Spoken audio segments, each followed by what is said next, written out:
Shabbat Shalom. I'm Robert Barr, and if you were here at 6 o'clock, we weren't. We were about 5 minutes late. Little technical difficulty. Glad you hung out and stayed with us because it's always nice to share Shabbat with you. Again, Robert Barr, and this is Shep Englander, the CEO of the Jewish Federation of Cincinnati. You're going to learn more about Shep in a little bit when we have our conversation. But first, let's start with a reading. Can go first? Sure. Let the Sabbath be a time for believing in what could be and seeing with new eyes. In this serious world, let us take ourselves less seriously. In these harsh times, let us listen for a soothing word.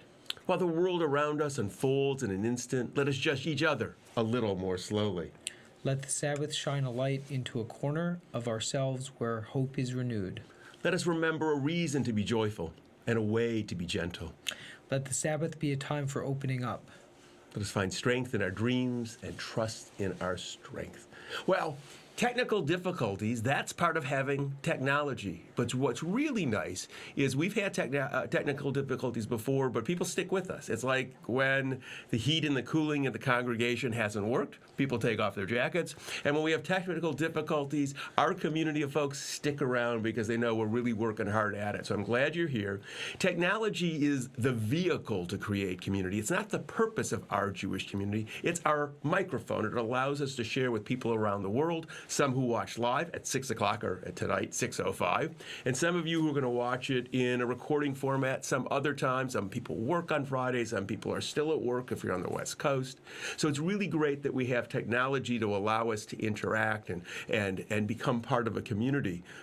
But it's really the voice that's really important. The goal is to create a Jewish community that speaks to who we are as modern 21st century Jews, Jews who recognize science, embrace science, and not just understand science, but really bring it into the experience of being Jewish, the kind of words we speak, the liturgy. How do we give voice to who we are as modern Jews? How do we understand the nature of God as the world has changed? For some people, that's a term that has meaning. For other people, it's a term that they reject. But how do we learn to give voice to our understanding of how the universe functions, how we make decisions about ethics and moralities? That's what our Jewish community is all about, whether we're doing it live, technical difficulties, or in recording, or on a podcast, or any one of the numerous ways that we interact with each other. So we're glad you're here. We're going to continue with a candle lighting.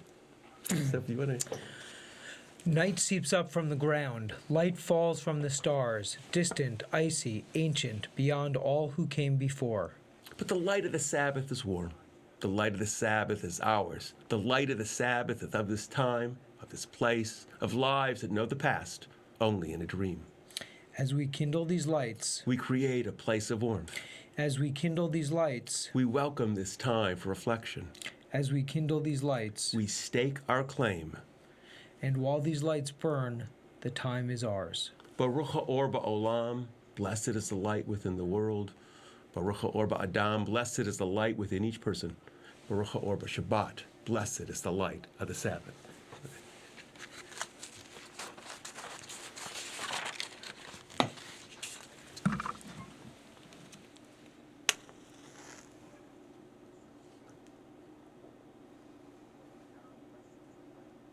There you go.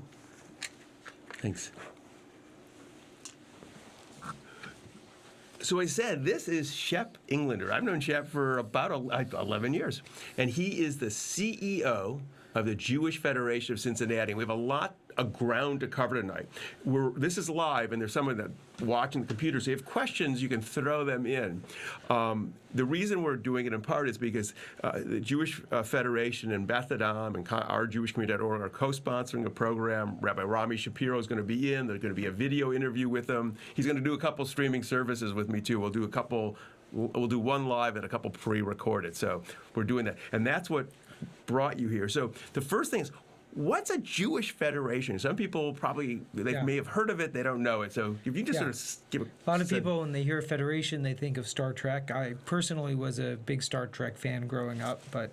Live long and prosper. That's right, yeah. He died in 2015. Yeah. So I never thought I'd see that, because Vulcans are supposed to live like 200 or 300 years. Oh well, but no, that's not really what this federation is. Our federation actually is one of the two oldest, Cincinnati and Boston. Really? We have a little argument over because theirs was founded 6 months before ours, but ours is the longest continuing because they went out of operation for a couple of years and came back. So you can ask Gary Zola; he'll tell you ours is the longest continuing operating federation, and that means we're about 115 years old. There are federations in about 150 different cities. Wow. And federations were created when Jewish communities were young in America and when there were lots of different needs and lots of different little grassroots organizations that were all trying to coordinate, many trying to raise some money, and they were kind of tripping over each other in these neighborhoods. And the idea of the federation was to coordinate all that, to say, we need to raise money for widows, we need to raise money for new immigrants, refugees. Let's do it all together. We'll raise one pot of money, and then we'll, as a community, decide what the priorities are. And actually, it was the Jewish Federation that developed that model, which was later adopted by the United Way. Oh, really? So it was Federation, then United Way. United Way came about 15 years later, and many of the people who founded the United Way in Cincinnati were members of the Jewish Federation who came and lent a hand. Wow. And so we've been close, working together for over a century. Wow. So this is why I love doing this, because I've learned more about things, because having different people has been great. I mean, because people know things that I don't know. That's very interesting. So that's the history of it. But the function of it is to try to be the backbone organization for a Jewish community. And that's a tricky thing to do because we don't own the Jewish community. We don't make the decisions for the Jewish community. Our role Rabbis do. All the Jews. This realm. If you know anything about Jewish communities, no one makes the decisions. Everyone has their own opinions. The old joke about 2 Jews, 3 opinions. So our job, and it's not always an easy one, is to convene the community, to help define what the issues are, to create platforms for dialogue, and to try to coordinate resources. We're still in that business of raising the community chest every year, and that's probably what we're best known for. Right, sure. But we do a lot of other things. We help plan for the future. We house our community relations council, and we also serve as the connector between our community and Israel, among many other things. That's a lot.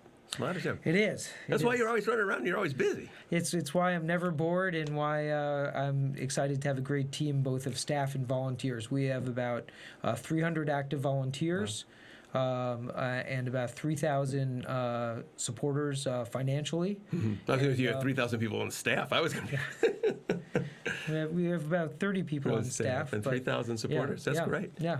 Cool. So it's and Cincinnati's a very engaged community. We have many people whose grandparents were engaged in the federation. Right. So yeah.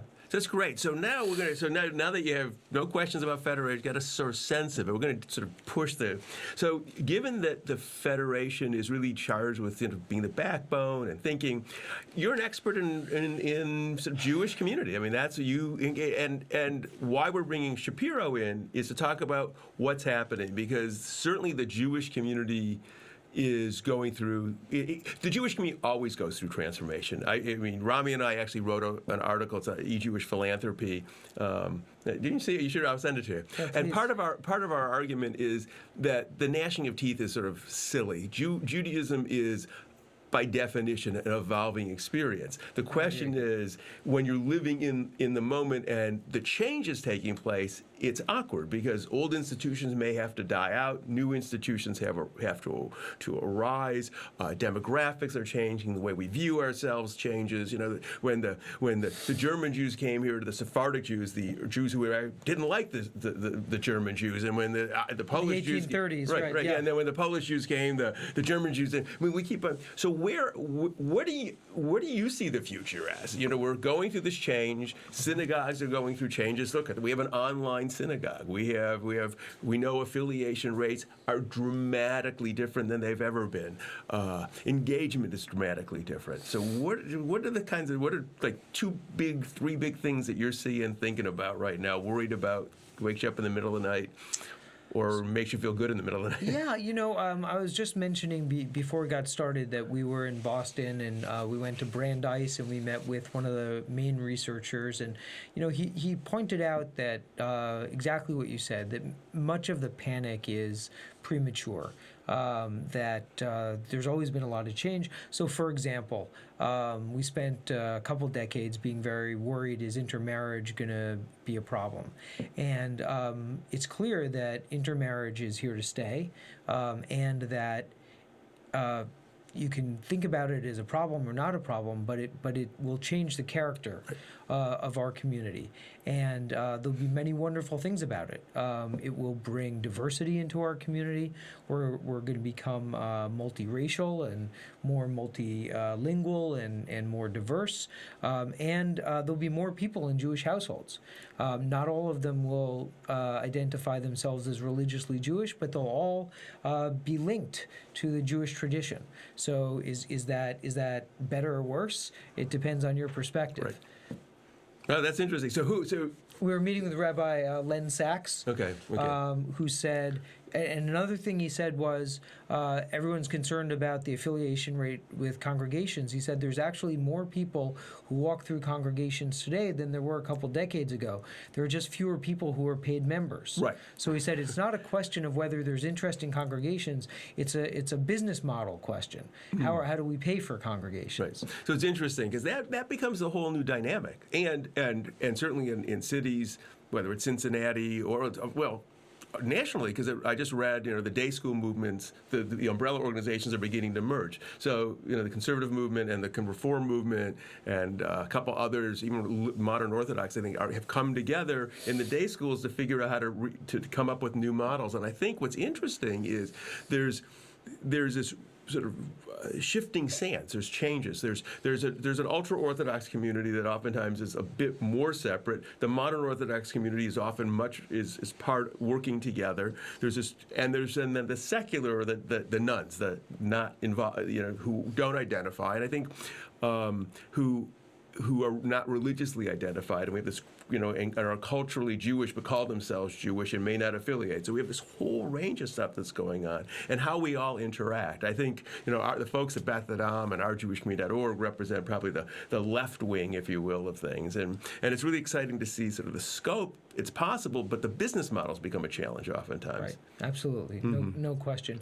And I do think that as time goes on, the denominations aren't necessarily the main way people identify. People are identifying more with what's relevant to them, where they feel they fit in socially, and what feels spiritual to them. And one of the challenges is that doesn't necessarily equate to the old behaviors. Right. And the challenge is for people like me, that we have a congregation. We need members to support it. We have an online community. We have people make donations, which we really appreciate. So there is that sense of how this works, what it means, the relationship. But, the way rabbis are working today, I know lots of young rabbis in sort of bigger cities than Cincinnati can be almost totally independent. They set up it's not a synagogue anymore. They serve those people who want to serve them and are paid almost like a lawyer, if you will. They'll do weddings, they'll do funerals. There's actually bookarabbi.com now. Is that right? Yeah, I just found. Yeah, there's hilarious. There's all these new. Are there rabbi apps? Yes, they're rabbi. You can listen to me on podcasts anytime you want. I'm on 24 hours, 7 days a week. You can listen, but it is because the reality is. So we're doing services right now. Yeah. This service is going to be streamed. People will watch it. We know that 60% plus of the people who wind up watching the service will watch it and record it. So they have access to it. Tonight, I do services bricks and mortar. In a bit, we'll uncover the how it's sliced. In order to be at services tonight, you got to be here at 8:15. If you're busy, if you're sick, if it snows, you can't be here. But technology allows you to participate anytime. So that, all of a sudden, the way community has changed. And that's one of the interesting models that I think we're doing at this point that changes it. So we have that. So intermarriage is here. It's a positive thing, which we believe. We've always seen that. In fact, we're a congregation. I think we're the only congregation in the country that produced a Christmas Hanukkah card. Wow. Huh. Because we recognize that families are growing up that way, have they're multi-religious families or multicultural families, and we want to recognize that. And kids who have, like menorahs, have Christmas trees in the background or Christmas trees in the foreground, depending on which way you're looking. So we need to recognize that and appreciate it. In fact, I just posted, get your Jewish Valentine's Day cards. Valentine's Day, it's a month away. Remember, mark that in your calendar. Okay. So what other... Are there other issues that you think we talked? You shoot me an email about Israel a little bit. What's the dynamic between American Jews and Israel? Not culturally. Yeah. I want to stick with culture, not politics so much for a second. About identity. So what's really interesting is that the past 2 days we had a Israel summit that the Federation convened, and we had people from the ultra-Orthodox, conservative, reform, humanist, people who don't even identify with Judaism as a religion but feel culturally Jewish, and what they take from Israel, what they identify with, was radically different. They were there for different reasons, but they all had a reason to be there, and I think that's going to be more and more true. That we're going to be, we have to be a big tent. We have to engage in provocative, relevant questions. And among the things that I learned, because we had a really wonderful scholar, Dr. Barry Chazan from the Eye Center, and he said that Israel has to be about relationships and it has to be about meaning. And so if we can know what each other's lives are like, and we can understand what the other half of the Jewish world is living through every day, then we can have personal connections, which is completely different than whether we approve of a particular policy or government. And one of the things that he also said that I really took away is that, every country has problems. America has problems. Israel's problems are maybe a little more dramatic, and they're certainly more played up in the media. He said, but the difference is that while we want to understand Israel's problems, we don't want to ever let Israel be a problem, right? We want to relate to people in Israel like people in America. They're people. They live in a tough neighborhood, and they have a government that they don't always agree with, and we don't always agree with. But they're people like us, and if we can connect with them on that level, then it takes the politics out of it and makes much more human. Right. No, I agree. In fact, one of the great things, those who join us online, so Rabbi Ofer Beit Halachmi, Sabbath Beit Halachmi, has been here and led. So we did this whole thing. We were doing Hanukkah, and it was great because we was talking about how Israel is understood, or Hanukkah is understood in Israel, and it became really interesting because it really is a children's holiday there, and he said, coming to America with his kids, it's really been a challenge because his kids are growing up and they still want it because. I didn't know that. President. Oh yeah, he had this incredible poem he shared with us. This really Zionist poem that was really secular. That one of his grandfathers, the guy who wrote it, his grandfather knew. And I think what was interesting, I found that I think the folks who were at services that night with us began to appreciate sort of the religious dynamic and cultural identity in Israel, because a lot of folks, and I know when I've led tours there, a lot of my folks from Beth Adam have gone, oh, they're really, really religious, and I'm going to feel uncomfortable. And what they find is there were secular Jews. They're more secular than we are. They're culturally, and all of a sudden they go, wow, I feel comfortable and interacting, and I understand them. And once they have a relationship, it becomes really, it's the politics and all that stuff. It's just about people, shared history, shared memory, shared sense of we're sort of in this together. We have a shared future. Yeah, I had an incredible tour guide, who's actually originally from Louisville, Kentucky, who took us around Tel Aviv, and he said that the founders of Tel Aviv wanted to create a city where you expressed your Judaism just by going to the cafe, where the Judaism was in the sidewalks, and you might never ever go into a synagogue, but you lived a totally Jewish life. Right. Which, yeah. That's really wonderful. And spoke Hebrew with a southern accent? He did, actually, yeah. And one of my classmates was from Louisiana. And the first time I heard him, because he was leading service in Israel, and he had this I had never heard Hebrew with a southern accent. It was hysterical. So that's great. So you got Israel, the future. Are you hopeful, nervous, pessimistic? I'm hopeful by nature. Doing this work, I think I've become more realistic that change is big and it can't be avoided, and that we need to always open our minds to new ways of doing things.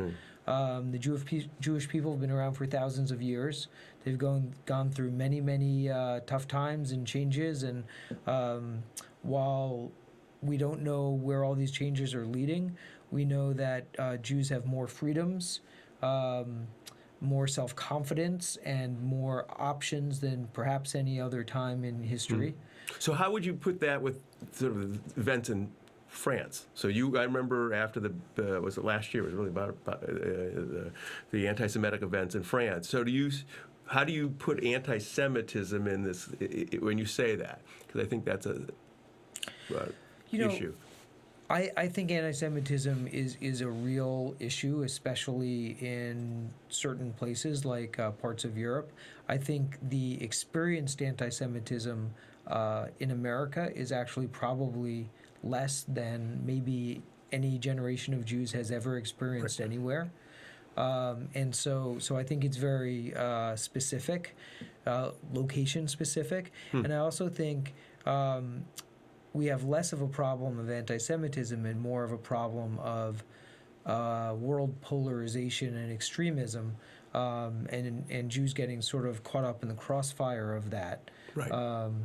But I think no generation has ever had the options and the self-confidence that American Jews have today. And so we have to remember that in the context of challenges and changes, we also have enormous opportunities that we should be thankful for. That's great. No, I agree with you. I think, because I think, too, a lot of people, when they hear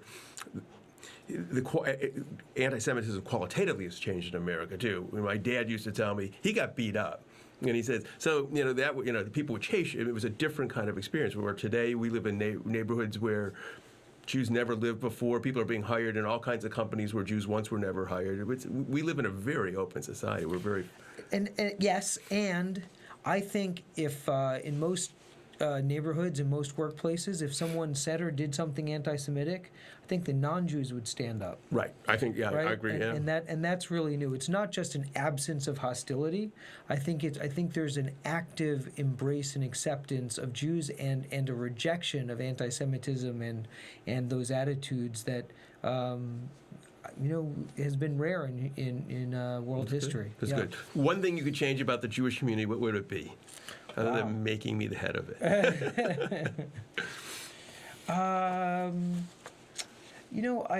I think that it would be great for us to be able to leave politics and even denominational differences outside of our connections with each other. I think, especially around world events, we sometimes get so worked up about our political affiliations that it makes it hard to have a community conversation.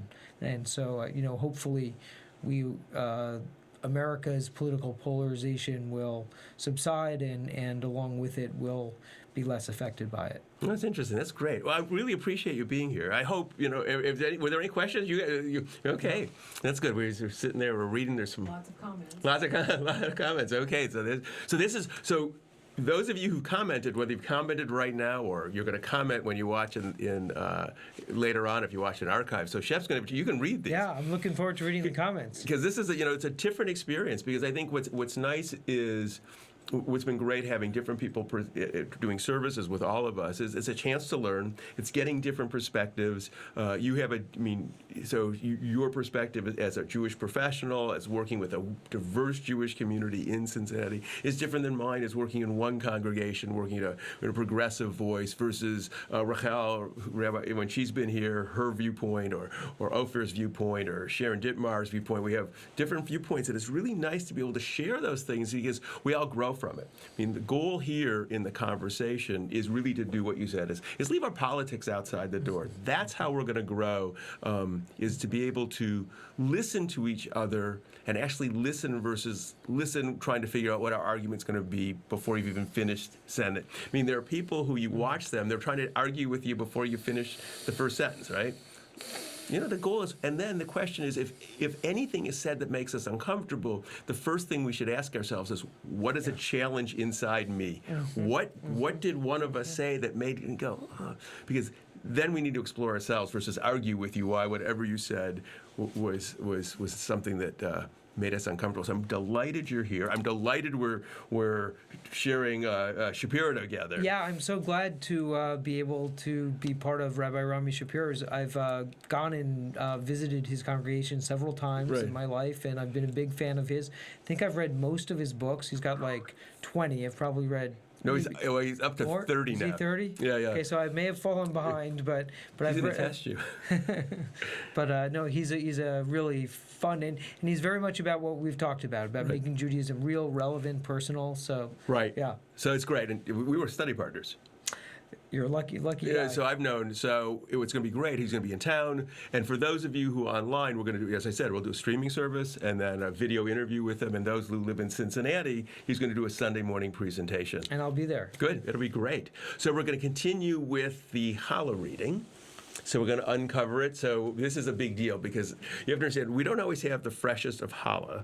And apparently people seem to comment on it a lot. Oh, Because- really? yeah. That's very funny. They can tell online Yeah, that it's not fresh, Like, really? yeah. They weren't sure there actually was one. Well, for a couple, because it was really in pretty bad shape, so they were upset that I didn't uncover it too. Oh, my gosh. Wow. Oh, this is a whole. This is a. So this is disclosure, transparency. Yeah, They're actually showing the challah tonight. We're right? showing how it's sliced, which means there's services at 8:15. So if you're in the area, Greater Cincinnati, come join us. So if you'll read this, I'll do the wine that way because I'm going to do wine later on because I'm going to do services twice. Fair enough. From the earth, a seed harbored in darkness. From heat and cold and wet and dry to wind and air and rain. Golden ground, flour from wheat, with water and yeast, active and alive. Always something saved. From the earth, sweetness and salt. From nature, tamed oil and eggs. Mixed and rested in darkness and warmth, kneaded smooth, made right by touch. Hands that shape, mouths that want, from the earth, our challah, our warmth. Baruch Hamal Kapenu, blessed is the work of our hands. Baruch Hazon Ha'adam, blessed is the vision of our minds. Baruch Lechem Haaretz, blessed is the bread of the earth. And then if you have some juice or some wine, feel free to join with me as we lift the cup together as a tribute to our past, as a blessing for the future. May the allure of its untold flavors beckon us forever to keep uncovering new branches, new roots that hold us together. Tonight, as we welcome the Sabbath, may we find time to spend in our own quiet company and listen to the calling of our hearts. Bruchim hachayim ba'olam, blessed is the life within the world. Bruchim hachayim ba'adam, blessed is the life within each person. And we say l'chaim, to life. L'chaim. Ooh, it's juice. It's really sweet. It's really very Got a sweet. big sugar rush. Yeah, really. Well, I do this because I got to talk later on too. So I want to thank Chef for joining us. Thank you for having me. Great, I appreciate it. It's good. We'll do it again. Couple things. The next two services will be. We'll stream them live at 6 o'clock, but they are going to be pre-recorded. Some things have come up in my life, and I can't be here for the next two Friday nights. So our next memorial will be on February 19th. February 19th. Usually we do it at the beginning of the month, but that's the first month that first Shabbat in February that I'll be able to do it live. So wait to send me the names. Don't send them to us yet, but you can send them to rabbi@ourjewishcommunity.org.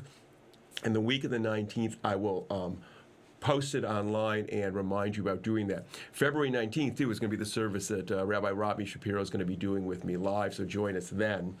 Also, remember, check out our Facebook page. We're always posting new things. Actually, there's a pretty nice picture of you online. Oh, wow. Online on our Facebook page, ourjewishcommunity.org. I just put up that you can order Valentine's Day cards from Zazzle. You go to Zazzle, Our Jewish Community. There are 3 different Jewish versions of Valentine's cards. You can order them. They'll send them to you. That'd be great. Listen to podcasts, whether you go to iTunes or you listen to them at ourjewishcommunity.org. You can continue to be involved. Send me notes. Stay in touch. Remember, this is a community that we're building together. We are thrilled that you were here tonight, and we want to wish you Shabbat Shalom. And we close with our final words. May we know blessings those who are near, and may we know blessings those who are far. And may the Sabbath bring its goodness to everyone soon, wherever they are. Shabbat Shalom.